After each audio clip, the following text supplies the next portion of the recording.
जैसे हम भजन करते हैं और हमें भजन करने वाली पत्नी मिल जाए, ये अनुकूलता है। लेकिन एक बात बोलें, हम भजन करते हैं और हमको विपरीत स्वभाव वाली पत्नी मिल जाए, ये ज्यादा अनुकूल है। आप कहेंगे कैसे?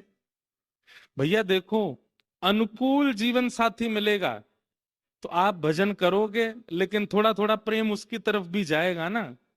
लेकिन प्रतिकूल पत्नी यदि प्राप्त हो जाए तो उसके बट का प्रेम भी ठाकुर जी को ही चला जाएगा। तो कई बार प्रतिकूल जीवन में आना भी अनुकूल होता है। कई बार ठोकर लगना बहुत जरूरी होता है। कई बार गिर जाना बहुत आवश्यक होता है। कोई व्यक्ति गाड़ी चलाना जानता है और जीवन में उससे गाड़ी कभी कहीं छुई नहीं, टकराई नहीं, तो समझो कभी ना कभी तो टक्कर मारेगा।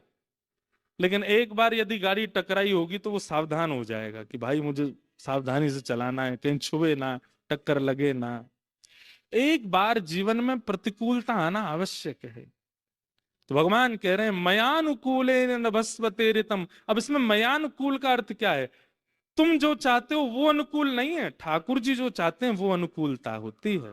आप तो ये चाहते हैं करोड़ों का मुनाफा हो जाए, बंबई में कोठी बन जाए, खूब कमामे, ये भी प्राप्त वो भी प्राप्त, ये तो आप चाहते हो। लेकिन ठाकुर जी कहते हैं नहीं, फ्लैट में रहना है, रात्रि के भोजन हो जाए तो सुबह के भोजन की चिंता होनी चाहिए, बच्चे रोएंगे उनके उचित शिक्षा की व्यवस्था होनी चाहिए, उसके लिए मेहनत करनी पड़ेगी।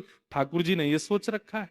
तो मयानुकूलेन मतलब ठाकुर जी वहां कह रहे हैं मेरी अनुकूलता में रहने लग जाए, जो मैं चाहूं उसको स्वीकार करके अपने जीवन में प्रसाद मान करके उसका पालन करने लग जाए, ये तीसरी कृपा है।